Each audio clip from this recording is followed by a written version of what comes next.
خوش آمدید کلاس۔ آج کے اس سیشن میں ہم سیدھا اپنے موضوع کی طرف آتے ہیں۔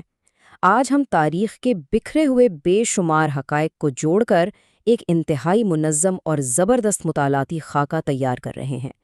یہ کوئی عام تاریخ کی کلاس نہیں ہے، بلکہ تاریخ کے ان عظیم ترین اساتذہ اور رہنماؤں کی زندگیوں کا ایک مکمل اور ترتیب وار جائزہ ہے۔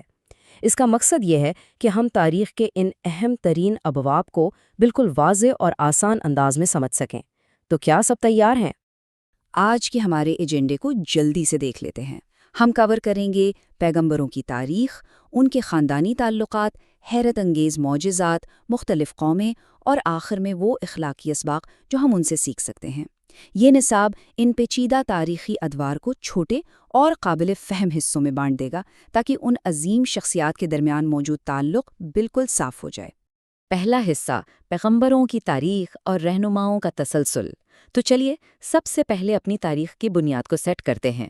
ہم ان رہنماؤں کی ترتیب کو بالکل آغاز سے لے کر آخری وحی تک دیکھیں گے تاکہ یہ سمجھ آئے کہ یہ شخصیات الگ تھلگ نہیں تھیں، بلکہ ایک عظیم الہی زنجیر کی کڑیاں تھیں۔ اب اس ٹائم لائن کا بصری تسلسل دیکھیے کتنا زبردست ہے۔ یہ سفر انسانیت کے پہلے پیغمبر حضرت آدم علیہ السلام سے شروع ہوتا ہے، پھر حضرت نوح کا دور اور وہ عظیم طوفان، حضرت ابراہیم کا توحید کا پرچم اٹھانا، حضرت موسیٰ کا اپنی قوم کو فرعون سے نجات دلانا، اور حضرت عیسیٰ کی معجزانہ پیدائش سے ہوتا ہوا بالآخر خاتم النبیین حضرت محمد صلی اللہ علیہ وسلم پر مکمل ہوتا ہے۔ ایک کے بعد ایک رہنمائی کا یہ سلسلہ کبھی نہیں رکا۔ ویسے تو انسانیت کی رہنمائی کے لیے ہزاروں پیغمبر بھیجے گئے، لیکن یہ بات یاد رکھنے والی ہے کہ قرآن مجید میں خاص طور پر 25 پیغمبروں کا نام لے کر ذکر کیا گیا ہے۔ ہمارا آج کا یہ فوکس بنیادی طور پر انہی 25 شخصیات کے گرد ہی رہے گا۔ حصہ دوم، نسب اور خاندانی شجرہ۔ آگے بڑھتے ہیں اور یہ سمجھنا بہت ضروری ہے کہ یہ رہنما آپس میں خاندانی طور پر کس قدر گہرے جڑے ہوئے تھے۔ یہ رشتے کوئی اتفاق نہیں تھے، بلکہ نبوت کی ذمہ داری کو آگے بڑھانے کا ایک منظم طریقہ تھا۔ ذرا ان فلیش کارڈ نوٹس پر غور کریں۔ نبوت کا یہ عظیم منصب کیسے خاندانوں کے اندر منتقل ہوا؟ حضرت ابراہیم نے باقاعدہ آنے والے کئی پیغمبروں کی بنیاد رکھی۔ وہ حضرت اسحاق اور حضرت اسماعیل کے والد تھے۔ حضرت یعقوب جو خود اسرائیل کہلاتے تھے، حضرت یوسف کے والد تھے۔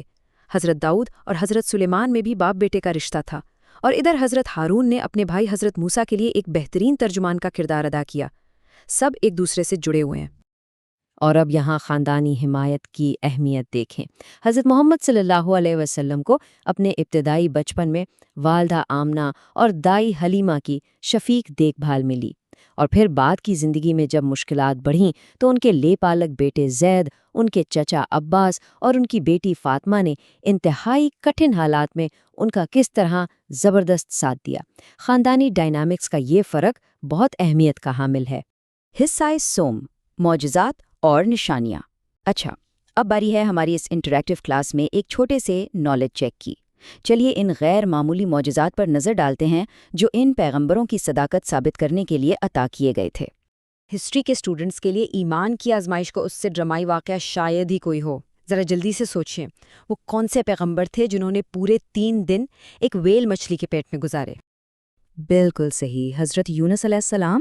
اور یہاں اہم مطالعہ کا نقطہ یہ ہے کہ حضرت یونس کا یہ معجزہ صرف ان کی جان بچانے تک محدود نہیں تھا، بلکہ یہ براہ راست ان کی قوم یعنی ننوا کے لوگوں کی نجات سے بھی جڑا تھا۔ ان کی مسلسل دعا رنگ لائی اور پوری قوم نے توبہ کی۔ اب ذرا ان دیگر جسمانی معجزات کی لسٹ دیکھیں۔ یہ سب اللہ کے خاص حکم سے دیے گئے۔ حضرت داؤد کے ہاتھوں میں لوہے کا نرم ہو جانا، حضرت سلیمان کا ہوا اور جنوں کو کنٹرول کرنا، حضرت موسیٰ کا وہ مشہور واقعہ جب ان کی لاٹھی فرعون کے دربار میں سانپ بن گئی، یا پھر حضرت عیسیٰ کا مٹی سے پرندے بنانا۔ یہ معجزات ان کے دور کے چیلنجز کے بالکل عین مطابق تھے۔ لیکن جب ہم خاتم النبیین کی بات کرتے ہیں تو یہ فیکٹ ہمیشہ یاد رکھنا چاہیے کہ حضرت محمد صلی اللہ علیہ وآلہ وسلم کا سب سے بڑا، آخری اور ہمیشہ قائم رہنے والا معجزہ خود یہ الہامی کتاب یعنی قرآن مجید ہے۔ ہاں، اس کے ساتھ واقعہ معراج بھی ان کی زندگی کی ایک انتہائی عظیم نشانی ہے۔ حصہ چہارم، قومیں اور امتوں کی آزمائش۔ چلیے اب دیکھتے ہیں کہ جب یہ رہنما اپنا پیغام لے کر آئے تو ان قوموں کا ری ایکشن کیا تھا۔ اور جن لوگوں نے انکار کیا انہیں کن سنگین نتائج کا سامنا کرنا پڑا۔ یہ موازنہ واقعی چشمکشا ہے۔ قوم سمود نے ایک الہی نشانی یعنی اونٹنی کو نقصان پہنچایا، جبکہ قوم مدین نے معاشی ناانصافی اور ناپ تول میں بے ایمانی کی۔ جرائم بالکل مختلف تھے، لیکن غور کریں، دونوں کو یکساں طور پر تباہ کن قدرتی آفات یعنی خوفناک زلزلوں کا سامنا کرنا پڑا۔ ناانصافی کی ہر شکل کی قیمت چکانی پڑی۔ کلاس، ایک اور کوئک چیک۔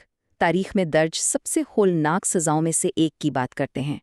وہ کون سی قوم تھی جس پر گندھک کی بارش ہوئی اور پورا شہر الٹ دیا گیا؟ جی، وہ حضرت لوط کی قوم تھی۔ اور یہاں جو بات واقعی نوٹ کرنے والی ہے وہ یہ کہ پیغمبروں کے گھرانے بھی ان فیصلوں سے مستثنا نہیں تھے۔ حضرت لوط کی اپنی بیوی نے نافرمانی کی، پیچھے مڑ کر دیکھا اور تباہی کا شکار ہوئی، بالکل ویسے ہی جیسے ہم نے حضرت نوح کے بیٹے کے معاملے میں دیکھا تھا جب وہ سیلاب میں غرق ہو گیا تھا۔ حصہ پنجم، کردار اور سیرت کا نصاب۔ اور اب ہم پہنچ گئے ہیں اپنے آخری مطالعاتی یونٹ پر۔ یہاں ہم ان عظیم شخصیات سے جڑے بنیادی اخلاقی اسباق اور ان کے مخصوص ٹائٹلز کو ڈسکس کریں گے جو ان کے کردار کی گواہی دیتے ہیں۔ یہ میٹرکس ان کے کردار کا نچوڑ ہے۔